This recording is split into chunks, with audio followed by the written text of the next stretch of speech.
All right, welcome to Archaeology.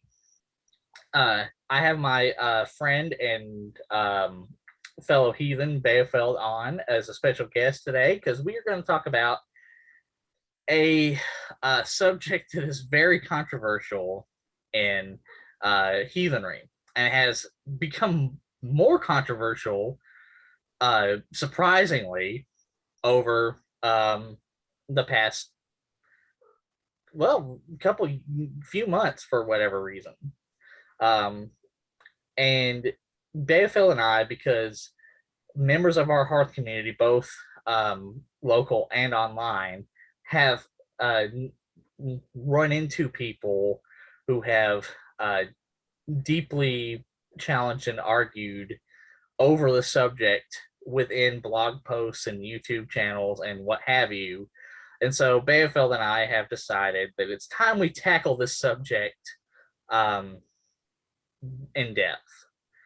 But first, we have to quantify what chaos worship is, because the idea is chaos worship historical in heathenry?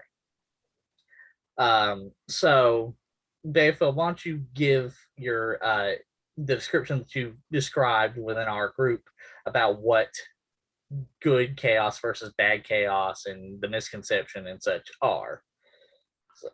So I think the first thing that we have to do is we have to sort of give a definition of what is chaos and what constitutes chaos, because our modern understanding of chaos is significantly different from what the ancient perspective on chaos would have been.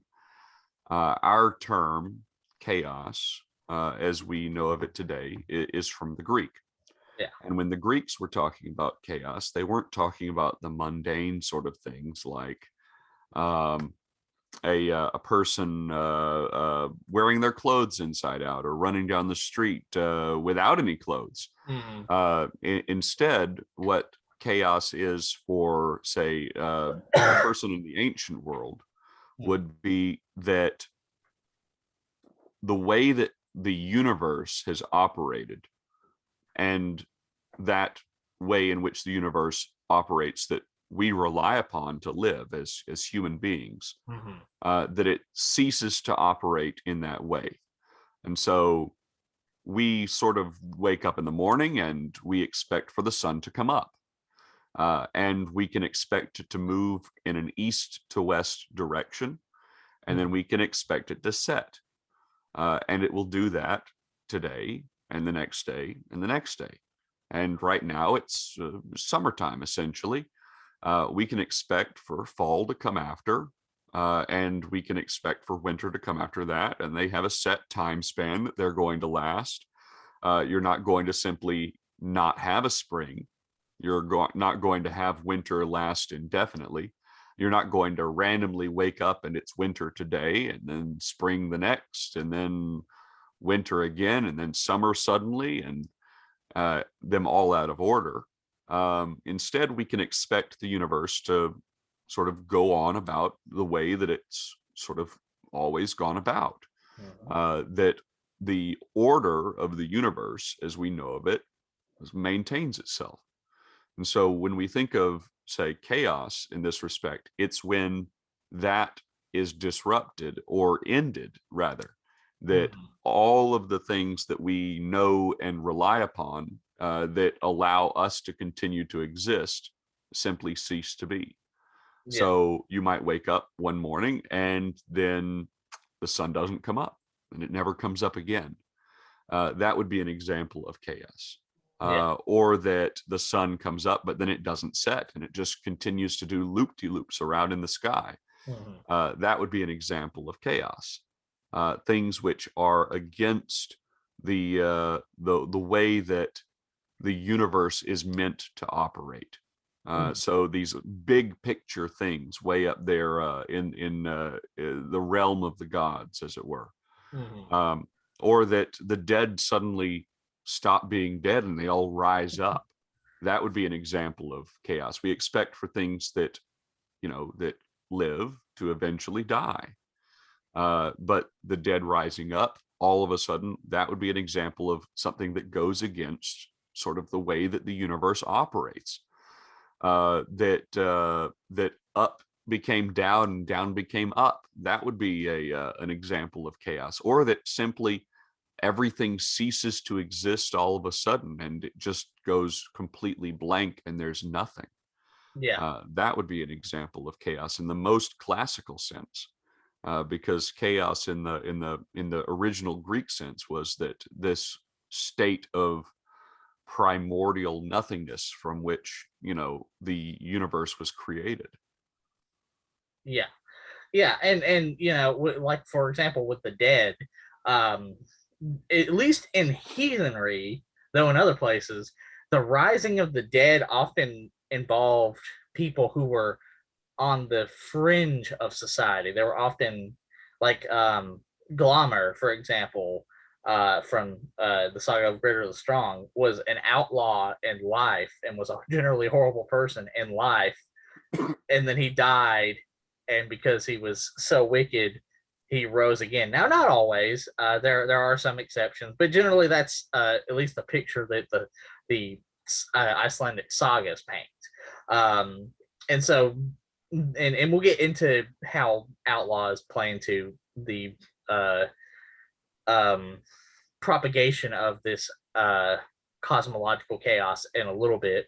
But that's sort of like the thing we're, you know, kind of getting at is that this was not involved with you know, like you said, running through the street wearing, you know, clothes upside down or hopping on one foot while juggling balls or anything like that. It's things that involve Jotuns or Etons, which I hate the connotation that they're giants, because that's not always the case. Sometimes they are, sometimes they're normal sized, other times they're like Jormungandr in the shape of dragons, because actually dragons and the various subtypes of dragons, lindworms and such, were considered sort of a type of Eton and Jotun in some cases.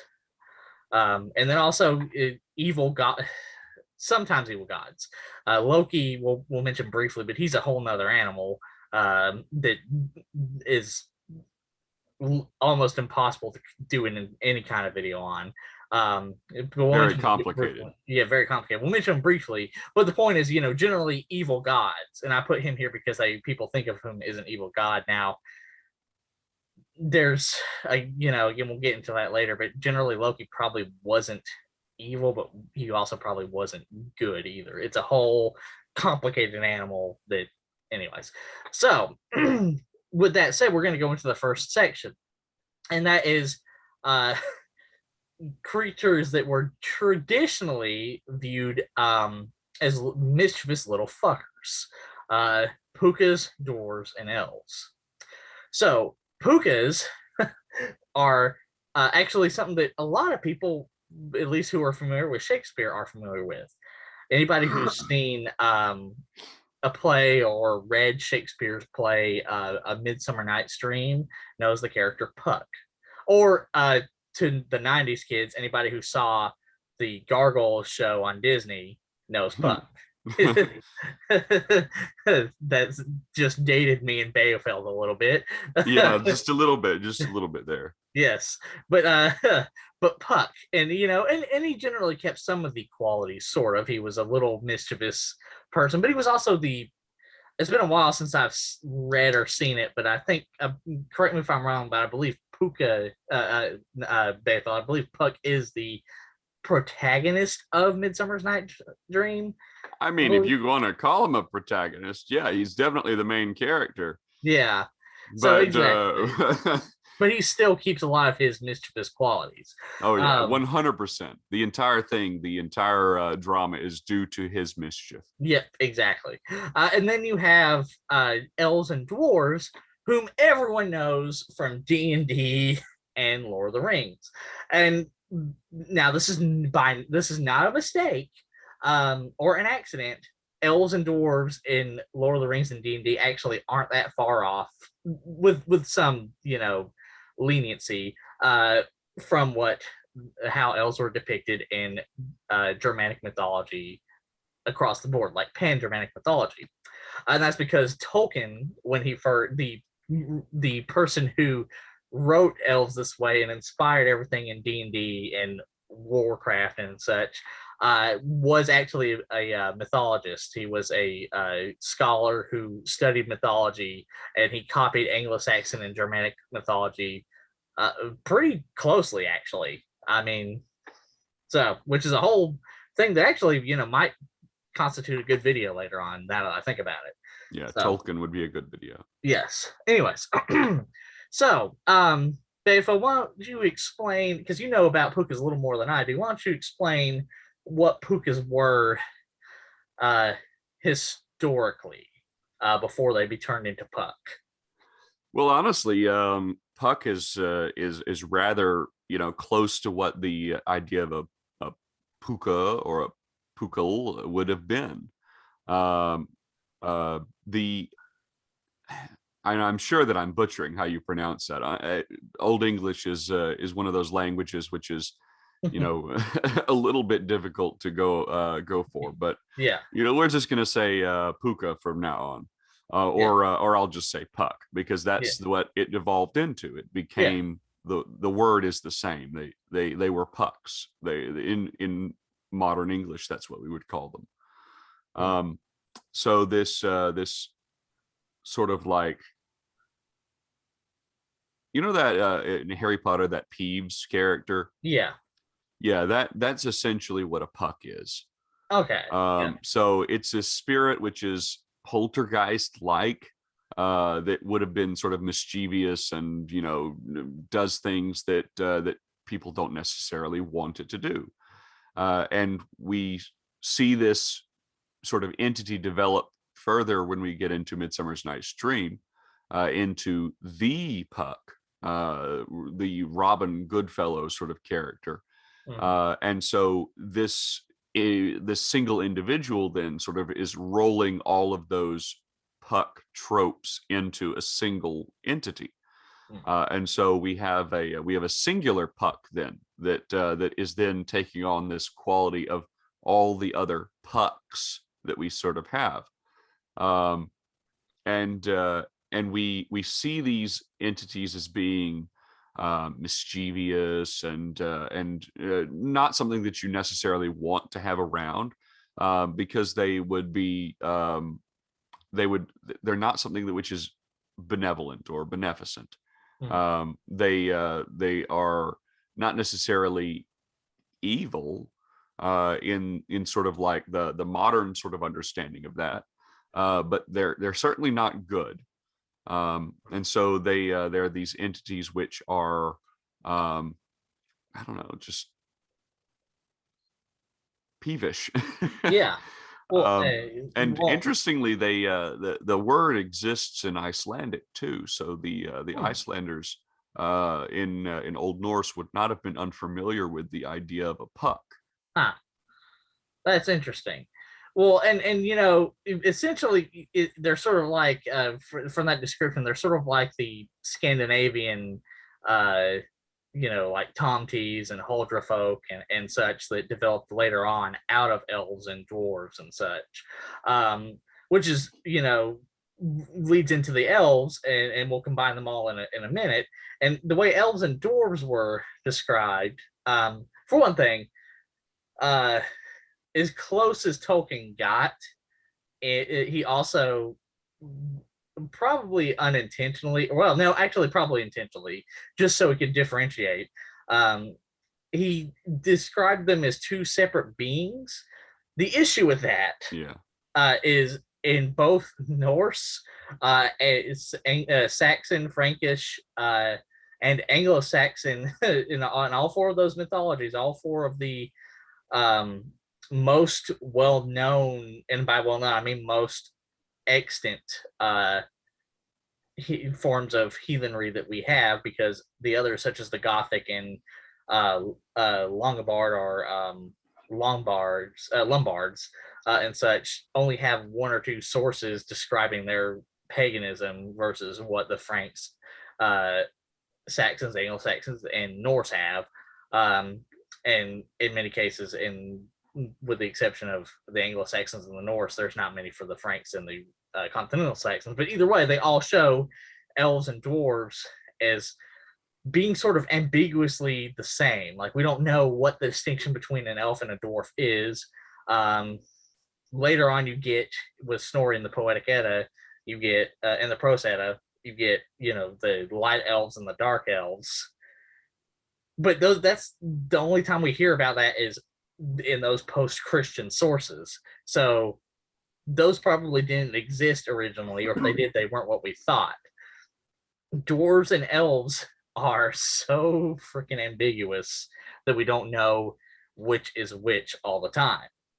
And that's why Tolkien differentiated between them. Is like, well, he's got to differentiate between them one way or the other. Either way, that aside, we do get descriptions of how they behaved. And how they behaved was essentially sort of like the Puck. Sometimes they could be benevolent. Sometimes they were, more often than not, they were not. One of the best examples, as seen here in the Frank's Casket, is Wayland or Vulander, the smith, who sometimes is described as half dwarf, sometimes he's described as half elf. Again, that's an ambiguity that you have there. But he is known for, in his saga, chopping up the family of the guy who held him captive, making utensils and such out of their bones, making cups out of their skulls, and then I think using some of their bones along with wax and feathers to become basically a Germanic Icarus and fly away, while he's mocking the king about how he's basically using his dead children as his china. And he's considered generally the forger of literally every weapon in every mythological weapon in Europe, whether it be Joyeuse and Durandal for Charlemagne and Roland and Frank and, you know, the Carolingian France, or Excalibur and Caliburn and an Arthurian legend, or Gram and Nuthung and Balmung and etc., all through Germanic heathenry. Basically, he's apparently a pan-European figure who just so happens to like to kill people's families.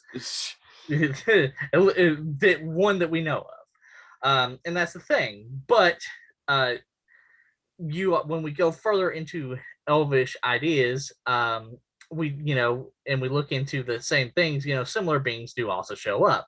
You have the high medievalish Alp, which is a evolution of the elf, which is also anyone who knows of the term nightmare. This is actually where it comes from, because the distinction was Alps were male and Maras or mares were female, and they would take the form of a horse and sit on the chest of people. And there's a variety of ways they did this, but they would suck out your soul. Sometimes they would count your teeth, or other varieties.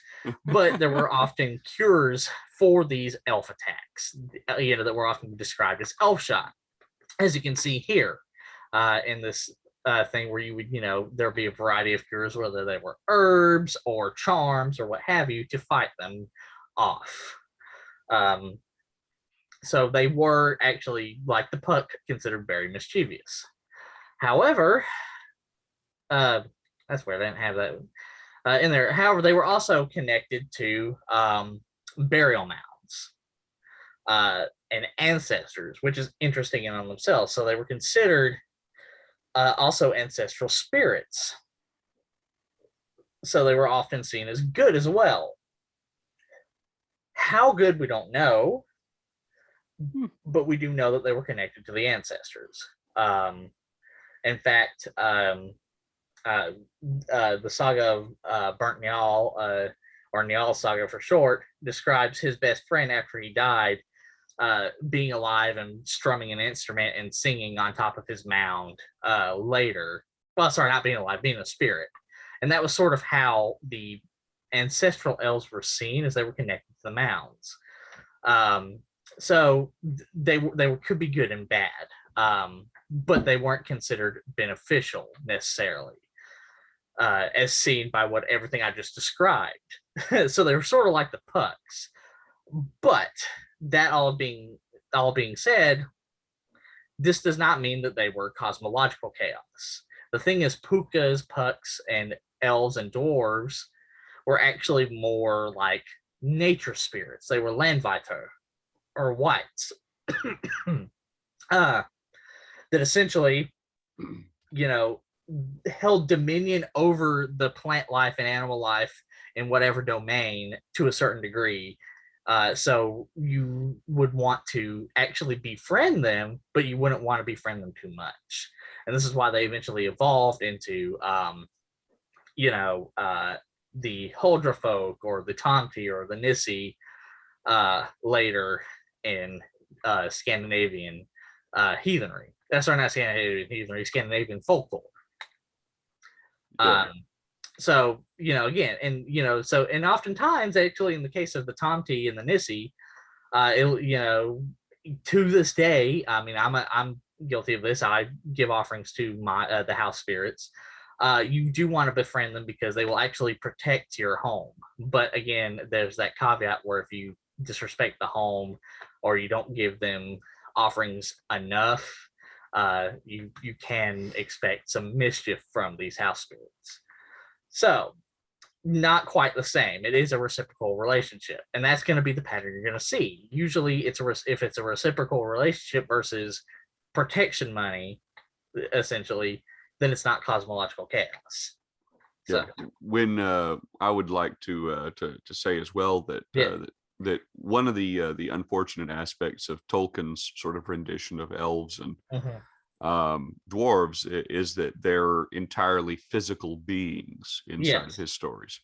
Whereas in a lot of what we sort of like see in the stuff that we have is that these are entities which can change their shape, that can be large or small or have tiny fairy wings or any number of sort of like different ways in which it can be. Because I know that there's at least one Anglo-Saxon manuscript in which the dwarves, not the dwarves, the elves are drawn as being these tiny winged things. And then yes, I would agree on the separation of dwarves and elves being, somewhat problematic because it just doesn't exist that way inside of what we do have. There's not an incredibly clear distinction between these entities. No. In fact, for example, in the forging of the various weapons of Asgard, Odin's spear, Mjolnir, etc. They are, sometimes they're in there they're described as elves, and sometimes they're described as dwarves, depending on what you want. In fact, the first group of people who forge the weapons are elves, but the next thing you know, you're turning around and these two dwarves, Brokey and Eitri, who are called the Sons of Vivaldi, which is this mysterious elf that we don't know nothing else about, just that he has kids, and he apparently was important enough to have them called the Sons of Vivaldi. Which as we talked about in the last video, Beofeld and I co-hosted. Unfortunately, that's how reconstruction goes. We've lost a lot of things along the way, but either way, they're described as the sons of an elf, but they're also dwarves. So again, that distinction never really existed unless it was convenient for the writer, essentially. So our next section is wild beasts. So, the most common wild beasts that are actually depicted by Germanic iconography are eagles. I believe that's supposed to be wolves of some sort on this. Bruh, if that's a wolf. I couldn't figure it out. I think it's some sort of hybrid beast, which is another thing that shows up often. Wolves and hybrid beasts. such as these, and then wolves you see here, and then oftentimes objects that are composite. This is a gold belt buckle from Sutton Hoo, and you can see it's got serpents, birds, and it's got various animals and such combined. And essentially, and they're also going as far back as the Nordic Bronze Age, hybrid beasts shown as well on belt buckles and knives and such. And essentially, what you would often want to do, at least in the case of many of these animals, is oftentimes they were totems. And I don't mean totems in the case of totem poles, like from the Pacific Northwestern First Nations tribes of the US and Canada. Please do not take it to mean that. You're using the anthropological Yeah, term. exactly. Yeah. So eagles actually were often considered, as we go back here, where they were the king of the sky, and they were king of the birds, and they were used as and coats of arms for many kings of Europe, including the Holy Roman Empire, and Germany, whose coat of arms is still to this day a black eagle. But there's a good bit of evidence that the eagle was originally connected to Thor, because because he's the king, the thunderer, and eagles were connected to literally every other thunder deity in Europe.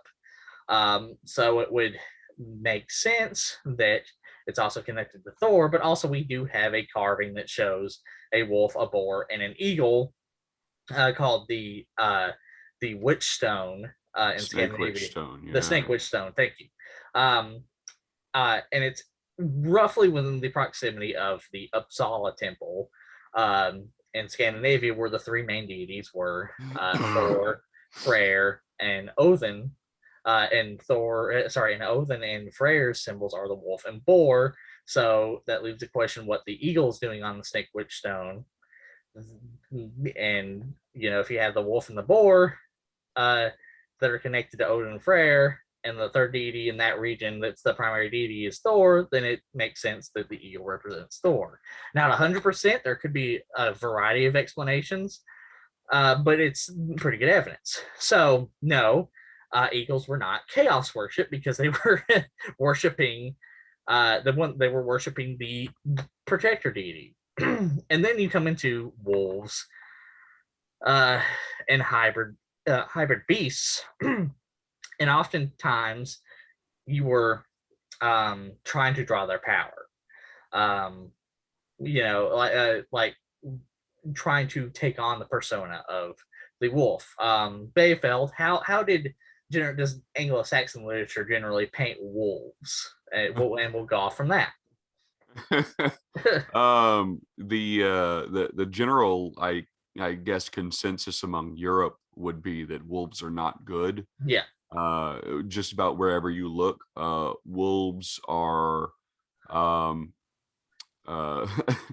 wolves will eat your livestock. And if you are caught alone and out and about, you could very well be eaten yourself. There are, I guess, a few cases where you have say like Romulus and Remus, who were raised by a she-wolf. But that should be taken less in terms of thinking that the wolf is good, and instead be thinking of these are important guys that are being looked after by sort of a divine connotation. Exactly. And so when we see wolves appear, we generally aren't going to see they're not seen as good things. We have to sort of like make a huge differentiation between, say, dog and wolf. Because they're not the same thing. No. Because the wolf is going to have this destructive sort of like to farm life component, where where the dog does not. It has the protective component. Yeah. The one of the things that we really should note, though, as well, is that when we're talking about, so this video is essentially about chaos. Yes. But these are natural sort of like entities. That's They're exactly not what I wanted to get into. they're not destroying the world. Yep. They might eat your sheep. You know, they might be bad in terms of them, you know, being like destructive to you personally, but they're not going to like they're not going to bring about well, we were talking about actual wolves, physical wolves in these sense. We'll get into the other types later. Yes. But yeah, exactly. Yeah, generally speaking, not good things. When we see wolves, they're not they're generally speaking not good. Yeah, and we'll get into further why later, because there's a specific section for that. But you know, the whole point of the wild animal section is to show that they weren't generally considered good in every case, but because wolves and bears ate people and ate livestock, they're just doing what you know, to use our modern lingo, they were evolved for. Of course, people back then didn't have any concept of evolution like we do, but they did have a concept of that they were natural forces. So again, you know, just because they were bad and just because they are on iconography and such doesn't mean anything. Yeah, when we see bears and when we see wolves and eagles and things like that, because the eagle will carry away your lamb. You know, they're something that you don't want hanging around your chicken coop or your lambs or anything like that. Yeah, they can have their own sort of like destructive qualities for farm life as well. But these creatures, when we see them in military, it's generally that you want to be the wolf to your enemy. You want to be the bear to your enemy. You want to be the eagle to your enemy. Yeah, and we'll cover that in more detail in a little bit. But you know, and then you have things like hybrid beasts, like you see here, and you see in Nordic Bronze Age art and such. Those are probably depicting mythological scenes, not necessarily worshiping it, but you're depicting a story, or you're depicting a combination of natural forces. A better example of something like that would actually come from Babylon. The Ishtar Gate has that really cool dragon critter on it, which has a snake head and a lion foot and a scorpion tail. So it's this sort of like hybrid beast that is combining together the aspects of things which would be fearsome. Yeah, and Nordic Bronze Age art, and you know, which is similar to Scythian art, where you see like griffins and things like that, or things like this. You know, again, those are like telling mythological stories, or they're combining natural forces idea, because this sort of looks like a griffin right here. You know, it sort of has a raptor-ish, lionish face, and you know, things like that, but it also sort of looks like a wolf and things like that. So they're depicting both mythology and the combination of natural forces. So no, they're not worshiping it, but they're telling a story, and that's not the same thing. And again, it's depicting natural forces. And then, you know, before we move on to the next section, you know, talking about the serpents. Now, there's a big distinction here between how serpents were viewed in Germanic culture and how serpents were viewed generally in other cultures. There was not, that we know of, because again, we have lost a lot of information, but until we find more information, more archaeologically, there is not, that we know of, a snake cult in Germanic culture. There are in Greek cultures and things like that, and in Iberian cultures, and you know, what is modern day Spain and Portugal, as well as in Italy, but there aren't any in Germanic cultures, and really that I know of in Celtic. But generally, how serpents, if the serpents themselves were depicted versus what, which is the next section we're about to get into, dragons, they were generally connected with sort of healing properties, for, say, a ruler, or you're warding off the poison of a serpent, not not trying to invoke necessarily its power. Because again, there was a slight differentiation between regular serpents and dragons, which is what we're about to get into. And again, serpents were natural forces, which is what it's always important to remember that just because Jotuns and Etons are maybe sometimes consist of natural forces, they themselves are not natural forces. Animals are natural forces. So now we go into dragons and dragon deities. And oh boy, does Germanic culture have dragons.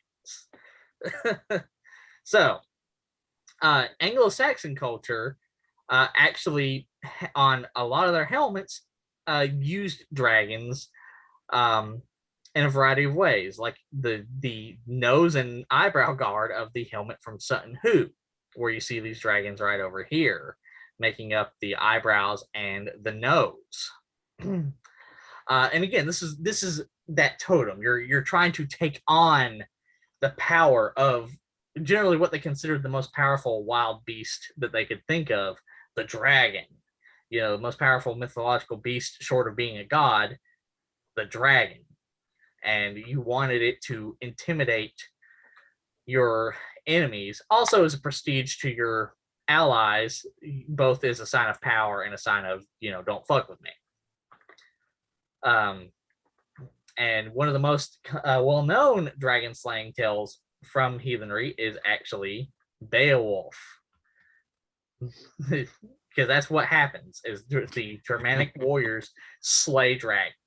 This is where the prototypical dragon slayer ideas come from, generally. Also a little bit from Greek, because one could argue that Hydra, the Lunarian Hydra, and Ladon, and all the other dragons that Heracles and then the Roman version Hercules slay could be considered dragons. In fact, they were called, they're where we get the word dragon from. But still, Germanic heathenry is where we get the prototypical dragon slayer, like Beowulf or Sigurd and such. And actually, it's where Tolkien got the idea for slaying the dragon Smaug from. Mm-hmm. So yeah, we don't have nice dragons in our mythology. So you go far east to China and Japan, you can find nice dragons. We don't get the nice dragons. No, we get mean dragons, and so we get dragons which are in great need of being slain. So, and in many cases, or at least, well, sorry, not in many cases, at least in the case of the Volsunga Saga and the Nibelung, which are basically the same story, just the German version and the Scandinavian version.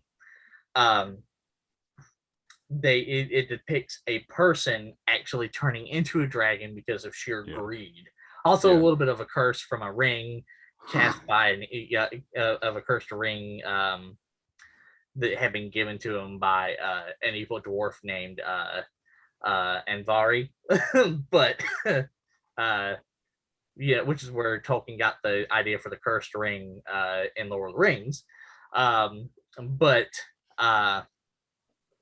either way, they were still creatures who need to be slain.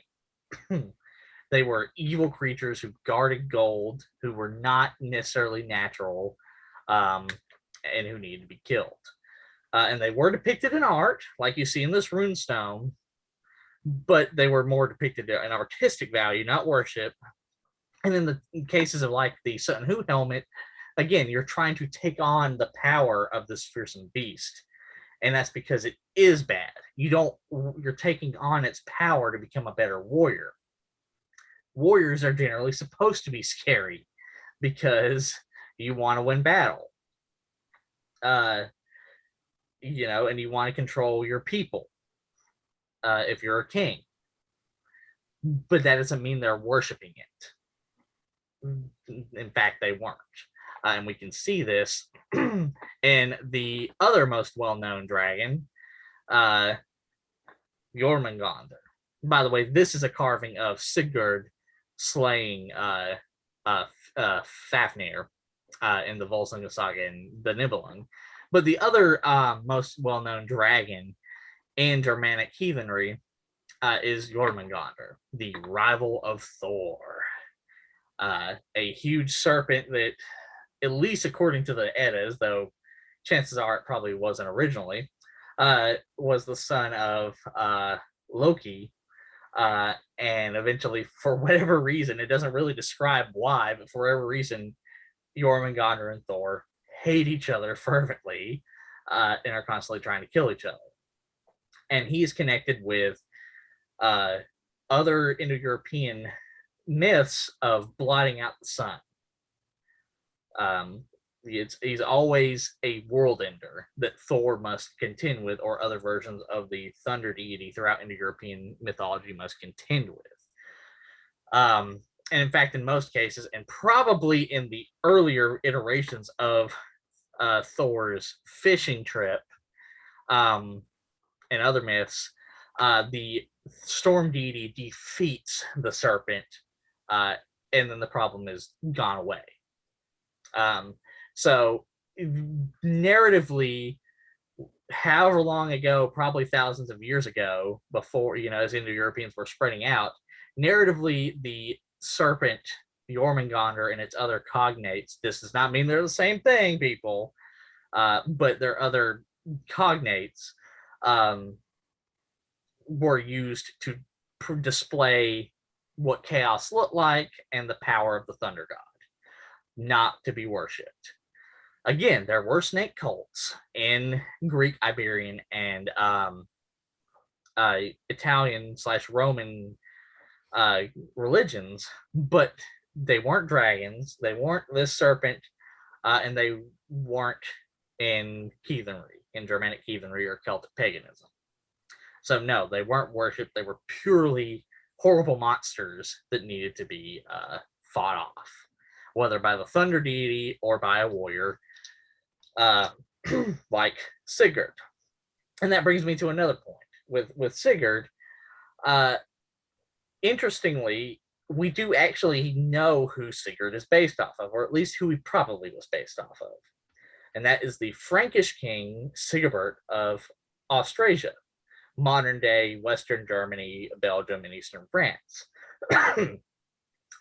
And what he did to become mythologized as a hero is fought off a offshoot of the Huns and the Roran Cognate, the Avars, twice. So this brings us back to why dragons were used often. They were used as totems. Well, they were also used as symbolism for great evils. And so the depiction of Sigurd fighting off the dragon Fafnir is probably a later mythologization of Sigebert defeating the Avars twice, because the Avars were a pan-European threat that really didn't get dealt with until Charlemagne came along and did what Charlemagne did and slaughtered everyone who wasn't Christian. So Charlemagne. Yes. So that's why dragons are depicted in the Volsunga saga and the Nibelung, is again not worship, but is an evil thing, and then probably wasn't actually even originally a dragon. It was probably symbolism for his defeat of an enemy that was feared by all of Europe. And so because he defeated them, everyone in Germany and Scandinavia were like, in England were like, we need to honor this guy somehow, because he did something that nobody else has been able to do for a while. So all right, now the next section of wolves, werewolves in Fenris. So Beowulf, why don't you describe what berserkers are for our viewers?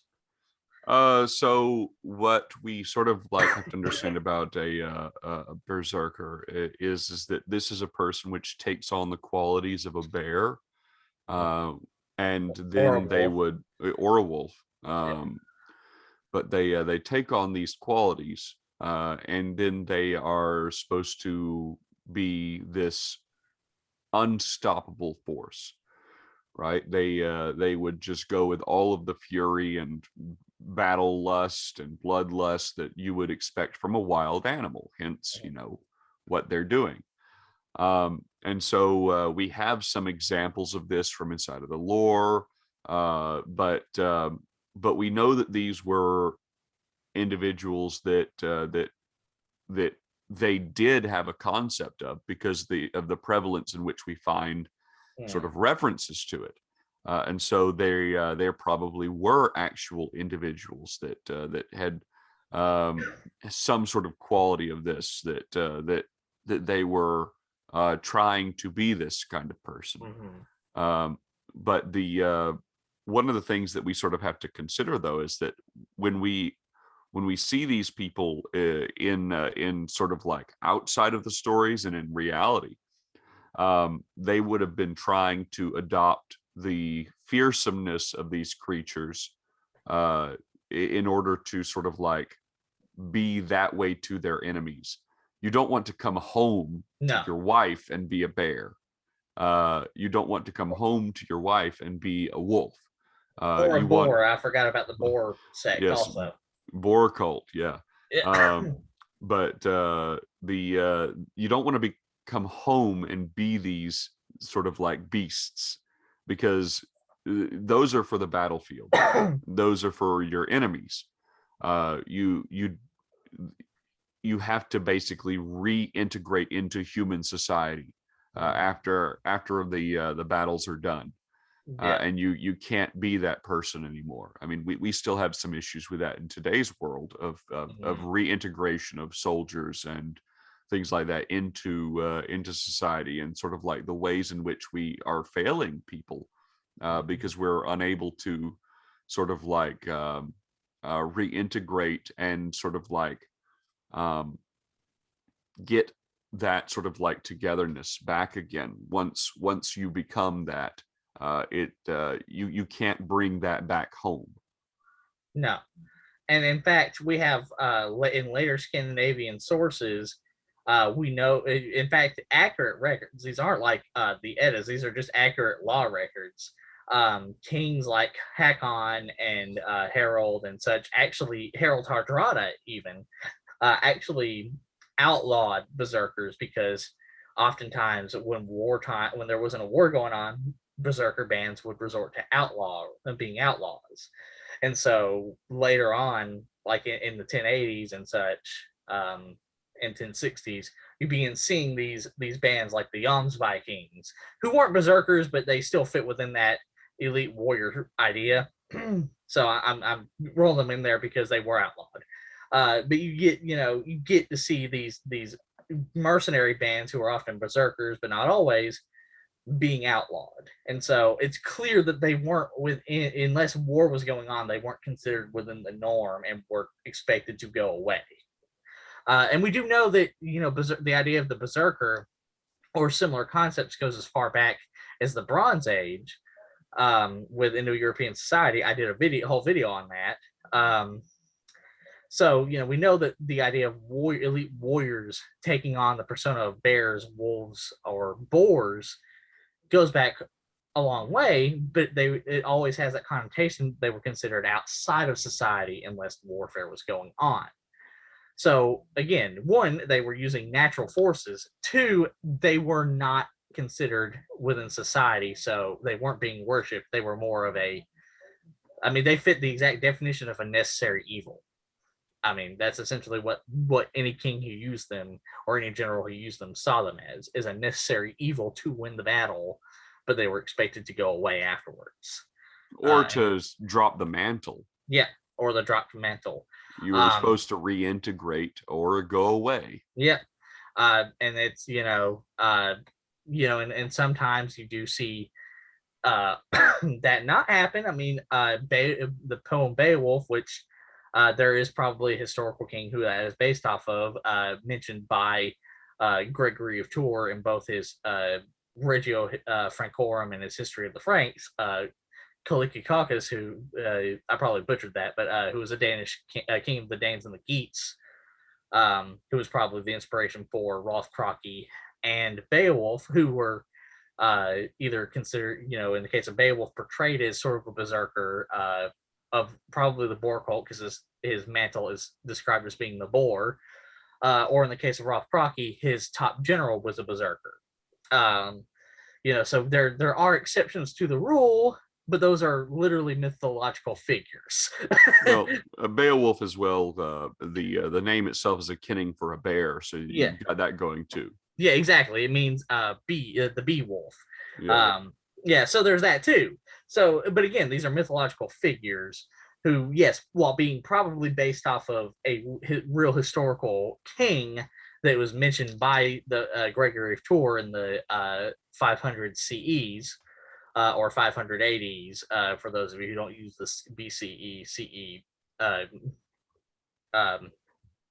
dating system.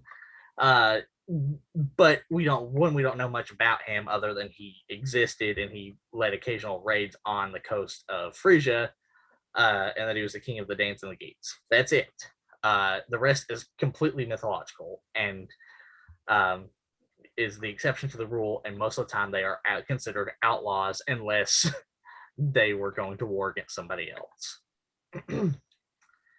And then you have the the big wolf in the room, Fenris, who is completely nothing but an agent of cosmological chaos. I mean, in fact, he's the definition of cosmological chaos. His whole purpose is to appear, kill, if not the king of the gods, an important, one of the most important gods, Odin, and then destroy as much of the world as possible before finally being killed. That's it. There's literally no other job for him. That and being chained up by who's probably the high god, Tyr. And again, that's it.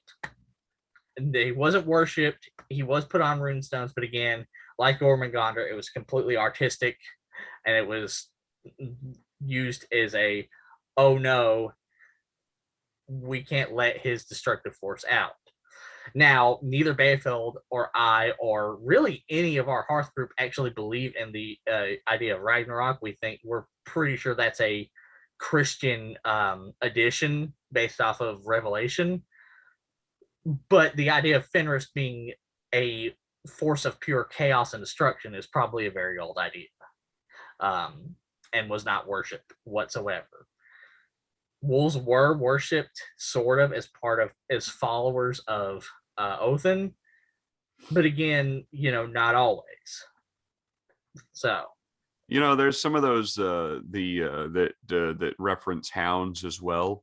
Yeah. And so we could have just been getting poetic with the but there's variance there. Yeah, exactly. And and we did, there is a good example of a wolf helping somebody in a Lombard source, where a wolf leads a king to safety when he's stuck in the mountains alone and starving. And then also there's Freki and Geki, who are two of Odin's 4 companions. The other 2 being Hugin and Mugen.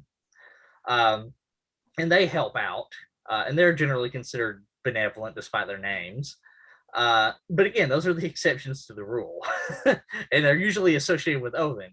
So, and even then, that's not always the case, because berserkers were also often associated with Odin. So you can have some bending there, but the thing is that we do have to return back to to sort of the beginning of the thing of what is chaos. And so if something is associated with the gods, the gods as being upholding this order, it's not chaos. And so what would be the destruction of the sun and moon, the destruction of the earth, the universe sort of being thrown out of its sort of like the way that it's functioned. Yep, exactly. Yep. So and all those are in the Eddas and the sagas are attested to 4 different wolves, uh, Gramar, Hati Skull, and then Fenris, but they were all probably just originally Fenris. They were probably. So again, that's why. So berserkers, one, were not considered part of society. 2, they adopted natural forces that were associated with a deity who was keeping the order, and 3, the only other wolves that we know of are this guy who is pure chaos, literally. so yeah. We also should note that this entity that we're looking at right here, and along with Jormungandr, these are not like physical animals. These are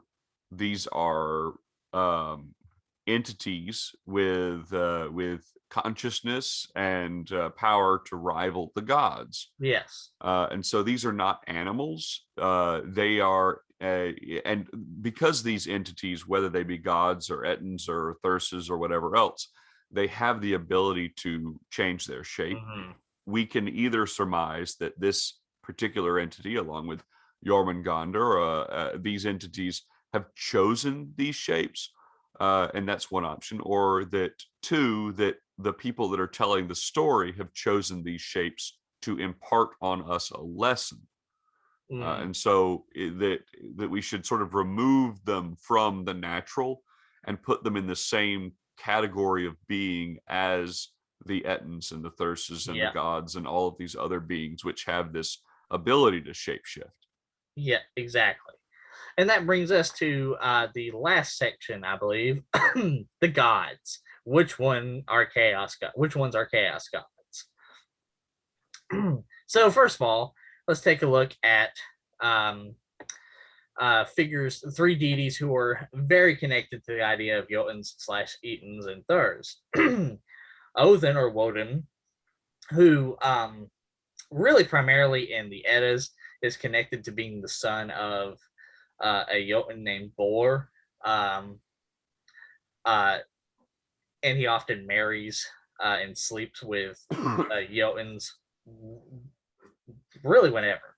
And that's something to also remember, same with Thor, because Thor, he befriends Jotuns like Grid and Aegir and his wife Yarnsaxa and such, but then he also kills them. So, and the thing is, that's what this section is about. Aegir being the one on the far right is really the gods that are described as being both Jotun and not Jotun probably weren't originally Jotun. They were probably just originally gods. For one thing, Odin is a completely different figure in Anglo-Saxon and Frankish and Saxon lore, and also Longobarд lore, than in Norse lore. In Norse lore, he's a prick who will trick anyone into either killing themselves or killing their friends for whatever reason he seems fit, usually to add them to his army. He gives Sigurd and his father Sigmund the greatest sword ever forged, Grom, and then allows them to become the best warrior in the world. And then once they do that, he shows up and promptly kills them to add them to his army, because he wants you to at your prime, not when you're in old age. In other cases, like he makes 2 brothers kill themselves in one saga. In another saga, he tricks the aide to a king into killing the king because he wants the king. In a later saga, he tricks Freya into causing 2 nations to go into a perpetual war until they destroy each other over her lost bracelet. All of that is most likely post-Christian additions to the lore, and does not portray what Wotan looks like in Saxon, Frankish, Longobard, or Anglo-Saxon sources. And in fact, in the best sources we have, other than Norse, the Anglo-Saxon sources, he's a healer. He's a wizard who travels around and probably didn't actually have a spear. He probably had a staff. In fact, he is Tolkien's inspiration for Gandalf, for fuck's sake. And so, in fact, the charm that I'll link in the sources that he's most associated with, the 9 herbs charm, is a healing charm to fight off venom and evil. So, no, he's not associated with chaos. The other iterations of him being associated with chaos are post-Christian sources in Scandinavia. Well, also those wouldn't be cosmological chaos. No, they would be the mundane chaos that we would think of today. Yeah. If you want a god of like modern chaos, yeah, that'd totally be him. Yeah. But cosmological chaos, no. Okay, and then we move on to Thor. So Thor, he's neither mundane chaos or cosmological chaos. He is this. Now, let me pause a second.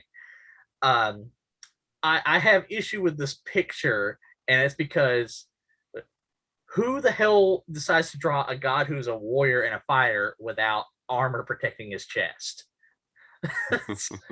No, I don't care if he's fat. He's not fat. He looks like a bodybuilder. Because anyone who's seen actual championship bodybuilders, they look like this. He looks like he could literally rip a tree out, which is what he's supposed to do. I care that he has no armor on, which is not what he would do. He's a warrior god, and in probably the most early iterations, he's probably the original war chief of the gods. Whereas, for example, Woden would be the high priest, and then Tyr would be the high king. So they were probably the original 3 most important deities. But anyways, that's a little bit of something I wanted to get off my chest, because apparently he doesn't have anything on his chest. Yes. So, anyways, but Thor is neither an agent of mundane chaos or cosmological chaos. For one thing, he's often depicted in Marvel and in YouTube videos as being, apparently, everyone says, oh, he's not the brightest god on the tree, yada yada yada. No, that's the farthest thing from the truth. He's not as wise as his well, it's debatable whether or not he was originally Odin's son, but for the sake of the video, as his father. But he is very wise. He uses cunning in at least 2 different sagas to, 1, argue with his father, though he doesn't know he's his father, and 2, to trick a evil dwarf into killing himself, because the evil dwarf was trying to kidnap his daughter, essentially. But also, there's the sagas do describe him as being, every step he causes an earthquake, or every step he causes a volcano to erupt. He's so heavy that he can't walk on the Bifrost. That is not cosmological chaos. That is alliteration. That is showing how powerful he is. He is not doing that to destroy the world, and he probably isn't actually doing it at all. It's alliteration and metaphor for how powerful Thor is supposed to be. Literally, his entire job is to protect the world from evil. Any kind of evil he comes across, whether it be deity or Eton, he will kill. Because again, he has befriended both. He has befriended Etons and killed deities, and he's befriended deities and killed Etons. He doesn't care so long as you're good, but if you're not good, he will kill you. And he will defend everyone, including his family, to his heart's content. And in fact, in one of the sagas in question, where he used his cunning, he's described as being one of the deities where you would go to the afterlife if you were of the common folk. It's literally the only source we have of that, but it makes sense.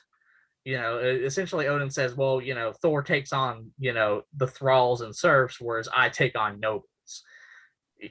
It's a throwaway line, but it makes sense.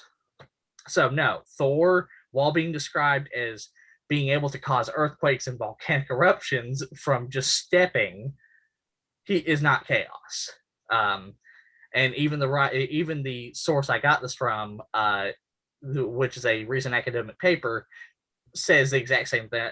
The same thing I'm saying is it's just poetic alliteration and metaphor to describe things, and should not be taken as literally. And then we get into Ager or what have you. And actually, we do have a source, a couple of sources. One, Sidonius. Sidonius describes the Saxons. He's a Roman writer at the cusp of the fall of Rome. And he describes the Saxons as when they would sail at sea, they would give an offering to a sea deity. We don't know who it is. It could be Ager, it could be Njorther. Both are associated with the sea. In return for safe passage. But why that's not well, that could be taken as, say, a protection racket, which is something we're going to get into later on. It's not really, because Ager is considered one of the better afterlives that you could go to if you died at sea. I mean, it's not considered the best. Everyone generally wanted to go to Helheim or, say, to Thor's Hall or something, but it was still considered an acceptable afterlife to go to. And so that tells us that it's not a protection racket, it's a reciprocal relationship. So that tells us right there that he is, in fact, within the cosmological order of things and not a deity that brings chaos. Yes, the sea can be cruel and can take people down into its depths, but it can be, plentiful and kind and charitable as well, giving you fish to fish when you need it, or things like that. So he probably wasn't originally even a Jotun. Furthermore, for one thing, here's Othin, an early depiction of Othin on a Vinal period coin, and here's Thor on his throne. But and as well as Sidonius right here. We have another source about Ager, or maybe Ager, and that is Fredegar. And Fredegar, a Frankish historian, describes a very odd thing. And Beofeld, do you know what what story I'm about to talk about? I'm not entirely sure. Okay, so you might be new to this one. So the Frankish sources describe basically that their royalty under Merovich is descended from what they call a quinotar. So what happens is, essentially, the mother of Merovich is bathing on the coast around here in Frisia, and this Minotaur merman, so the body of a fish but the head of a Minotaur, comes up and impregnates her with Merovich. So so essentially, according to Fredegar, the Merovingian and Selenian Franks saw themselves as being the descendants of this sea god. Now, again, which sea god, we don't know. Was it Njorther? Was it Ager? Probably Ager and Njorther were originally the same being, at least in my opinion. It makes sense. But they were considered descendants. Now, as Beofeld knows, and as I've brought up several times in our Hearth group, anytime any kind of royal family, period, in the historical documents claims to be descended from a deity, whether or not they actually believed it, chances are it's just propaganda. Yes, sometimes they did believe it, as was the case with Alexander the Great, because he seemed to genuinely believe he was the son of Zeus, but it was propaganda fed to him by his father Philip and his mother, whom I can never remember. So at one point in time, whether or not somebody eventually believes in it or not, it's essentially propaganda. However, propaganda or not, it does mean that this was seen as a good thing and not, oh no, some chaos deity impregnated me. so so Well, as weird as he is said to have looked in this, he is not ending the universe. Yeah. And so, like, we can at least give him that. Yeah, and essentially he's doing everything that Zeus did Yeah. all the time in Greek mythology, which again probably wasn't actually what Zeus was about, at least not according to any Hellenic pagans UPG that I've heard. It was definitely a narrative thing that Greek men wrote in, but even then, even with all the rape and such, trigger warning, a lot of trigger warning in that case, he was still not considered ending the universe. And he was one of the three main deities in Hellenic paganism. So, well, Zeus was actually the main sort of danger of the Greek, stuff. We don't have the sense that that there would be an outside force that would end the universe, but if somebody was going to end it, it was going to be Zeus. And the reason that he would end it is if humanity abandoned him. Well, there's that, but then you also have to remember Hades and Poseidon.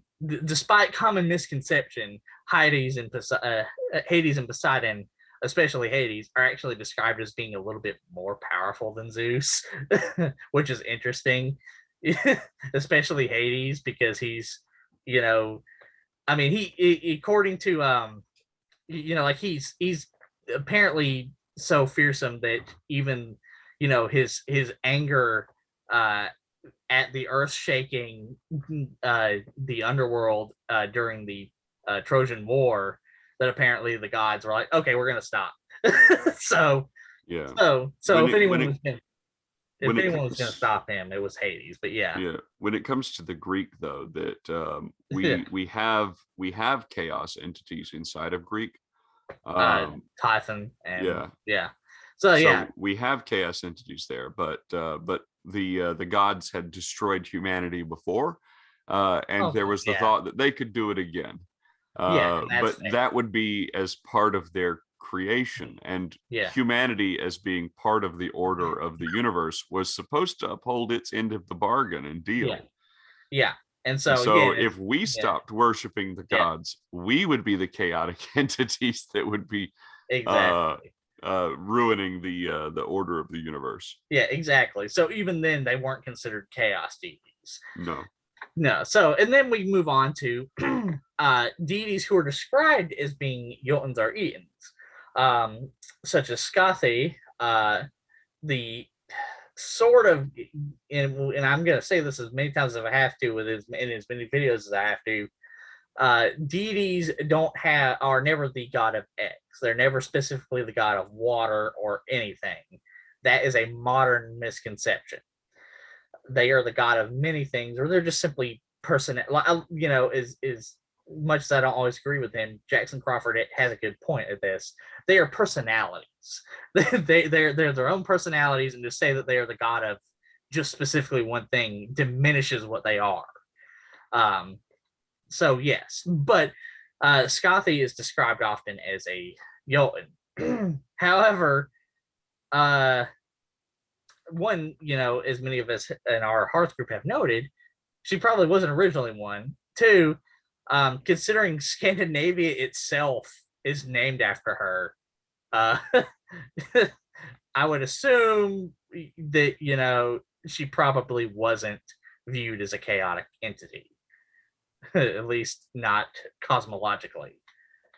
And the only other narrative source where she could maybe be causing what we considered mundane chaos, if you can even consider it that, is the Saga of Harold Hardrada, where he has a prophetic dream where basically Scathi tells him before his invasion of England, like, you're gonna die.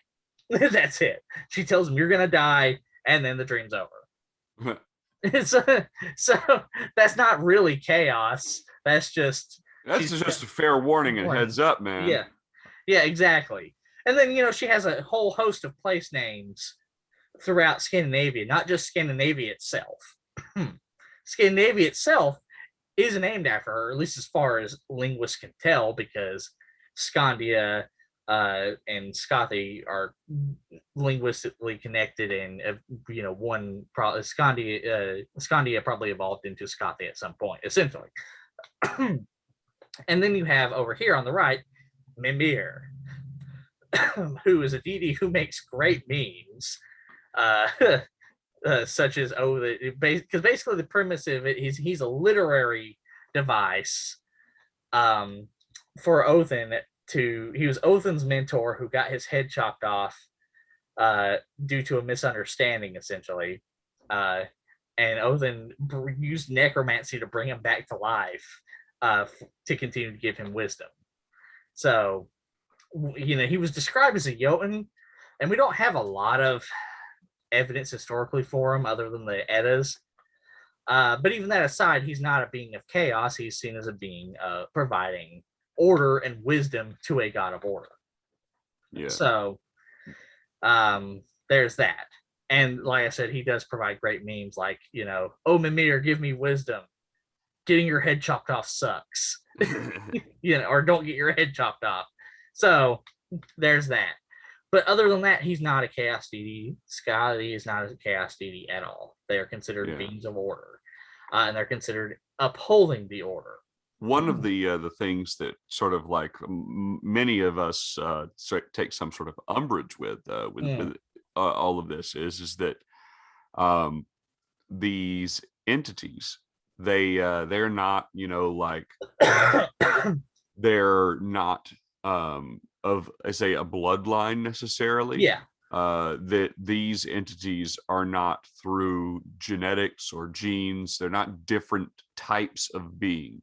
They're the same type of being. It's through their actions and through their orientations that they are going to be gods or ettins. Yeah.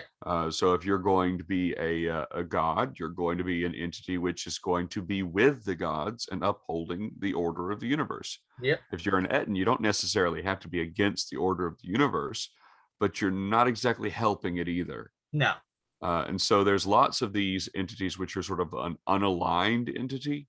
They're not world ending, but they're not exactly helping anything either. No. And so they would not be considered to be gods because there's not reciprocity with humans. But then they're not ending the world either. And so they're not chaos either. Exactly. And that's why we're giving the distinguishing between which gods are gods of order and chaos. And this is just a map of Scandinavia I threw in there to show that this is the evidence right here. The largest evidence we have that Scothi was important is literally Scandinavia itself. So then we have a deity who is also described as being a Jotun, Jorthur, who is essentially described as being the mother of Thor. And then she's not mentioned much anymore. She's Mother Earth. And really, that's all we need to say. I mean, we're going to talk about her a little bit more, but that's all we need to say. She's Mother Earth. She is, while she's being described as a Jotun, she probably wasn't originally Jotun, and even so, she wasn't a chaos deity. She is literally the nature itself, and it's therefore for order. So, but she is probably the later evolution of an earlier Earth deity in Germania from the 200 BCEs to 200 CEs called Nirthus, who is just simply described the same as Jorthur, being Mother Earth. What's interesting is Nirthus is also connected to Freya, Freyr, Njorthur, and Frigga. Especially Jorthur and Frigga, because one Jorthur is probably a later evolution of her, and Frigga because her one of the other names of Jorthur, Fjordvin, Frigga's father is also named Fjordvin. So what's interesting is that probably Nerthus was the original inspiration for these deities. Nerthus and Njorthur are similar, and by connection, Frigga, Freyr, and Freya. Frigga and Freya actually originally being the same deity as well. And we know this because the earliest mention of Freya is actually not Freya, it's called Friko, or something like that. Beofeld can correct me on the pronunciation. He knows what I'm talking about. So again, not a chaos deity, but a deity of order who evolved into multiple other deities of order, all connected with the earth somehow, because they're called Vanir and they're considered nature deities. No, we should make a note here that Yeah, Nerthus and Yorthur, the etymology doesn't line up. What we're seeing connected with you right there that you're talking about is the Romans had aligned her with Magna Mater, which was the earth deity. Yeah, exactly. Thank you for pointing that out. I forgot to mention that. Because you're right. Yeah, they don't line up linguistically like Nerthus and Yorthur do, but they line up the description using the Roman terms then gives the link to the earth. Yeah, exactly. And then later on, because of that link that evolved into Yorthur, who is very ambiguously probably the same person as Frigga, because the thing is, the only mentions of Yorthur we have other than Anglo-Saxon is the Eddas, and Yorthur is only mentioned once, and Frigga's only mentioned a couple of times, and then Frigga has abilities that line up with an earth deity, like being able to command all the plants and animals not to harm Balder.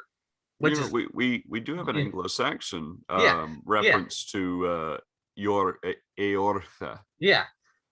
Too though, so and there's that, and that's what I said. Other than Anglo-Saxon, is what I said. Yeah, but you're right, and so that's in so there's that interesting connection that we know deities had multiple names too. Oftentimes, Odin being described having like 100 names, different names. I don't even keep track of all of them. Yeah, exactly. So we don't know. So that's a case of we don't know. They could very well be two separate deities, but at the same time, their connections are very interesting. Again, they're both Yorthur and Yorth are earth deities, and then Frigga is later on described as being able to command all the plants and animals to not harm her son. So that's why scholars like Rudolf Simek think that while they are separate deities at this point in time, they were probably originally the same deity. So that's a distinction that needs to be made, that they, before we move on, one, they are not Etons or Jotuns and therefore not chaos. Two, they are all probably later evolutions of Nerthus that split off. So while you can, and like in my case, consider them all the same deity, and my UPG has shown that that's fine, understand that they could also probably be separate deities who are all considered order deities. So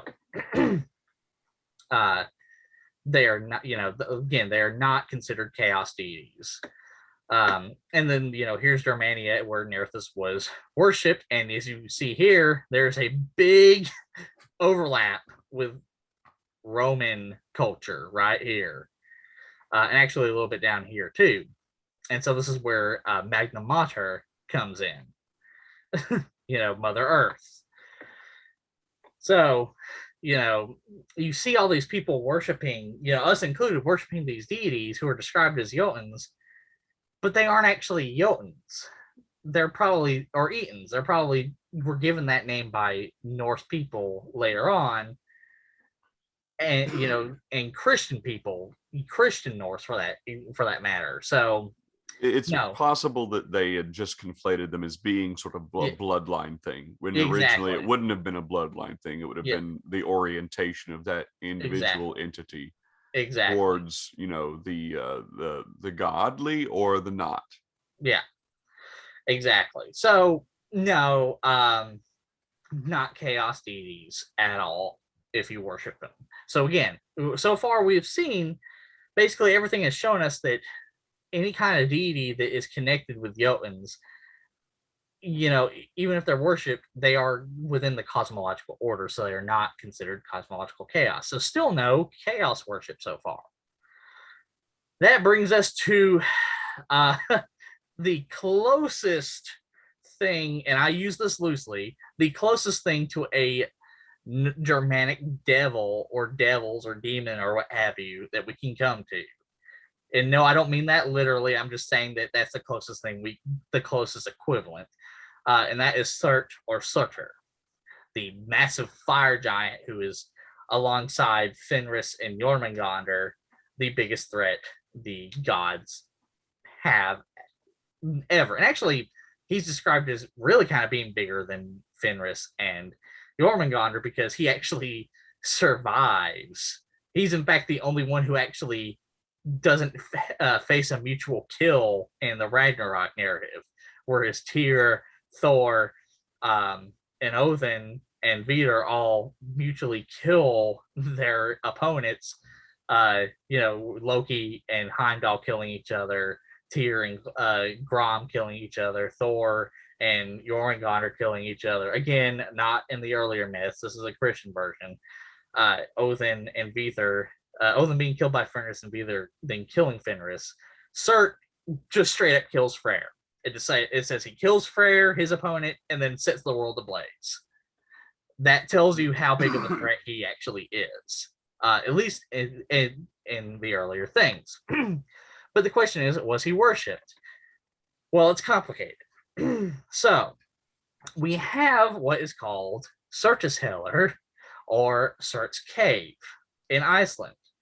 And excuse me, and archaeological evidence has shown that there were altars and offerings within this cave. However, the big issue with this, the big issue that was actually even mentioned by the paper in question that brought this up, is that these people were probably not within. Well, okay, it's still complicated. So we have three possibilities. Essentially, either they were praying to Freyr, the god of, essentially the god of spring and harvest and royalty and a whole bunch of other things, who is viewed as the main adversary of Surtur, to protect them from the volcano. Now, it should be noted that we have earlier evidence of Surtur that we'll get into in a minute. So he probably wasn't always connotated with volcanoes. After all, a wildfire can be just as dangerous in a forest as a volcano can be on an island. But it probably was just people were praying to Freyr, if they were within society, for him to protect them from the volcano. But we also have the possibility of a protection racket.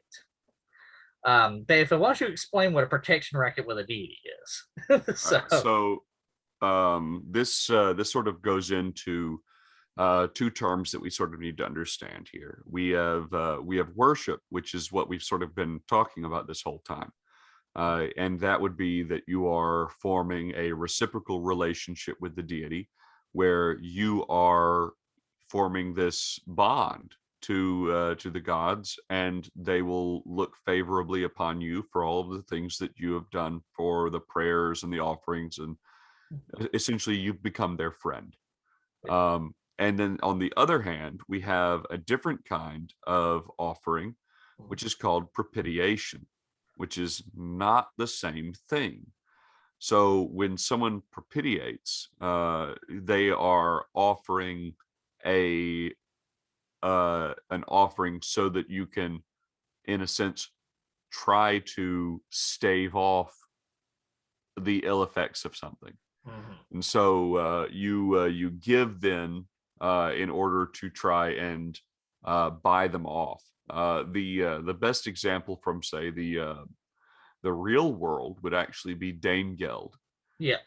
You give the Vikings money, and you say, "Go away, please. Here's some money. Don't pillage us." And sometimes it worked, and the Vikings left.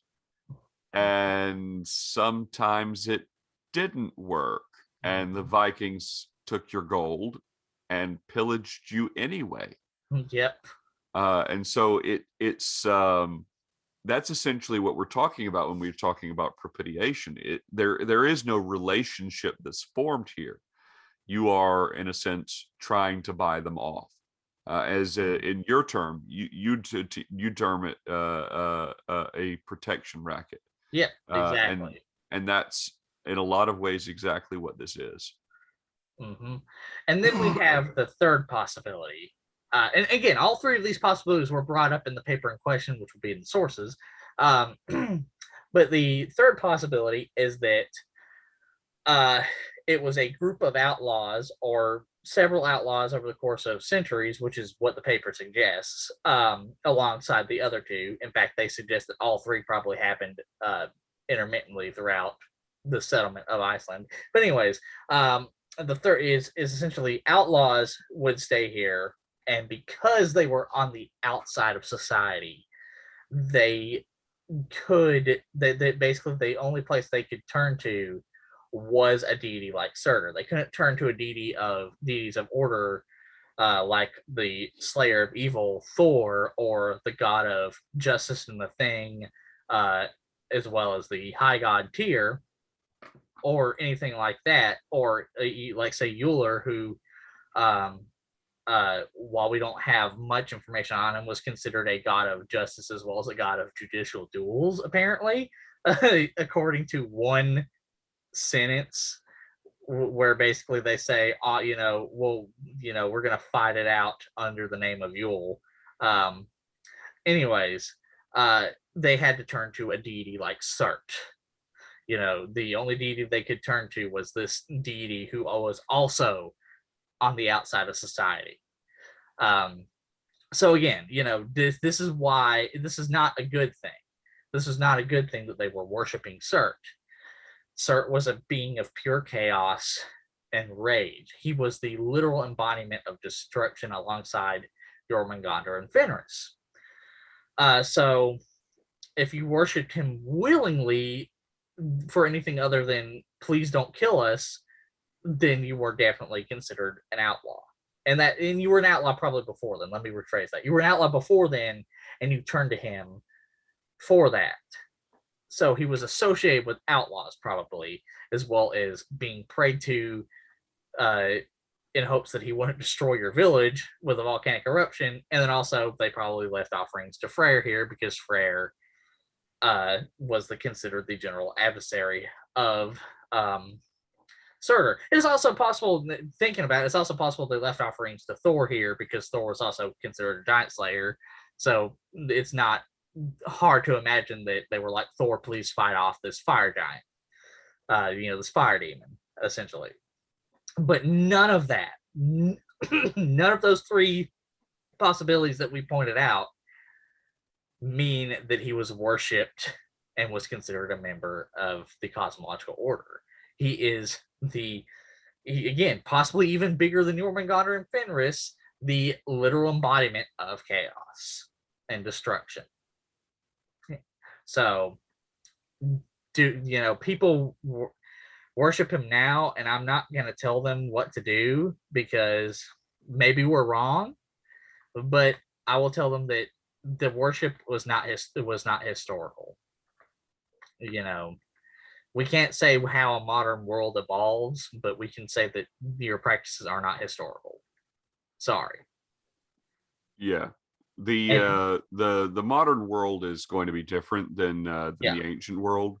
And so the question of this video is the historicity of exactly entities. And I can only think of one example, and it's not one that anyone is wanting to claim. Yeah. And that would be the example in the Gesta Danorum of the king, which was worshiping Utgardalokus. Yes. And essentially the king began to worship Utgardalokus and left off completely the worship of the gods, abandoned them. And then he began to wonder then towards the end of his life, where am I going to go when I die? Yeah. Then he sends Thorkel out to figure it out, and Thorkel reports back, oh, by the way, this guy that you've been worshiping, it is a giant evil, nasty deity that's chained up in a giant cave with serpents all around, whose stench is so foul that it can kill you. Yeah. And he produces a giant beard hair, and several people drop dead from the stench right then and there. Yeah. And the king essentially then dies of embarrassment. Yeah, exactly. And then we have earlier the only earlier mention of him, but this is still an earlier mention of him, and it's in a continental Saxon source. Really mention of multiple of them, and it's called Muspelli, and it's probably one of the earliest. It's the earliest reference we have of Muspelheim, the mythological realm that Surtur rules, and basically describes the same thing. And again, this is in fact probably where the Ragnarok narrative comes from, because this is still a Christian source, but it mentions the Germanic concept of a realm where fire monsters reside in, and they will eventually march out and attempt to destroy humanity. It's essentially sort of like what we call the Halen Gospel, which was a Saxon attempt to make gospels that have Germanic overtones in them using Germanic mythology. So it's still valuable, while it's still a Christian source, it's still valuable because it tells us what the pre-Christian Germanic peoples thought. And so we do know that there was an idea of Muspelli, the Muspels, the fire demons, the fire monsters, before Surt. And probably Surt was around long before then. So, again, this concept of fire demons being orders of chaos has always existed. So, now we come to the complicated person. And we're not going to go in depth on him, because it's almost impossible to go in depth on him. But Loki. Loki. So, one thing right off the bat, a common conception by a lot of people, Christian or otherwise, is that apparently Loki is the devil in the Germanic religion. He's not. He really is not. Again, that's probably Surt, and even then that's pushing it. Loki, we know he's not necessarily on the side of the gods. We have the Eddas and Saxo Grammaticus, the Gesta Danorum, that describe him as being unaligned with the gods, or if he's aligned with them, it's temporary. And that means that he probably isn't a deity who is historically worshipped. However, on the other side of this, we have to remember that the Gesta Danorum and the Prose Eddas and Poetic Eddas were post-Christian sources, and they were actually written around the same time. The Prose Edda and Gesta Danorum were actually literally within like 20 years of each other, if you look at when they were written. So it is possible that this was an attempt by both Snorri and Saxo to turn Loki into this devil-like figure. But however, again, that does not mean that we can discount what they're telling us about Loki. That Loki is probably not aligned with the gods, and so probably wasn't necessarily historically worshipped. But at the same time, we do have some evidence, albeit very sparse and questionable, but it still has to be considered until disproven, that Loki and a deity named Lothor were connected somehow. Again, it's questionable. Beofeld and I have other members of our Hearth group have discussed this, trying to tease out like what's exactly going on here. Like, was it a mistranslation? Was it, a essentially a grammatical error? We don't know, but essentially at some point in a saga, Loki and Lothor are essentially called the same being. And this happens a couple of times, especially in the Feors up off of the coast of Scotland, where they have a folk tale of Loki being a folk hero along with Othin and Honor, another deity who we know practically nothing about. And then we also have the a fibula, basically a belt buckle that was found that has Wigathor, meaning Thor, Odin, and then a mysterious figure named Logathor on there, who could be Lothor, who could be Loki, but again, we don't know. And while it could be Loki, we do have to remember that Loga does not necessarily equate to Loki. So we don't know. Not the same etymology. Loki is descended from the Loka, which is to bind, to lock up, which sort of like is, if anything, foreshadowing for what we see happening in the stories. Yeah, exactly. And then there are folk tales that are probably of Loki that are also post-Christian throughout Scandinavia, where he is essentially a folk hero. But we don't know, like, was he viewed as a folk hero by the common folk, and that's why, like in the Fjords and in Scandinavia, what were these tales before he betrayed the gods? We don't know.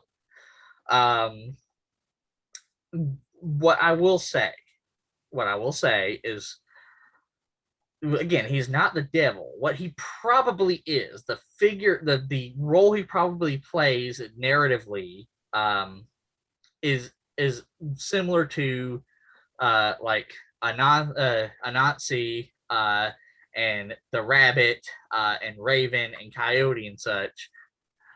Basically, he's the prototypical trickster. He's not always the best at it, but still, he's a prototypical trickster who a lot of times does things as part of sort of actually mundane chaos. In fact, the only time he's considered cosmological chaos is in the Poetic and Prose Edda, which again are post-Christian, and he's not considered cosmological chaos in the contemporary Gesta Danorum.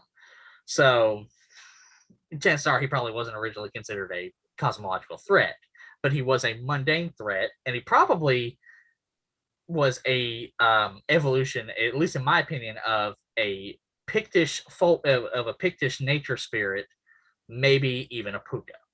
It's what it seems, considering his folklore survives the longest in areas that were formerly populated by Picts and Romano Celts, that he was probably a further evolution of the puka, which again means he's a trickster spirit who's not somebody you want around, but he's also not the fucking devil.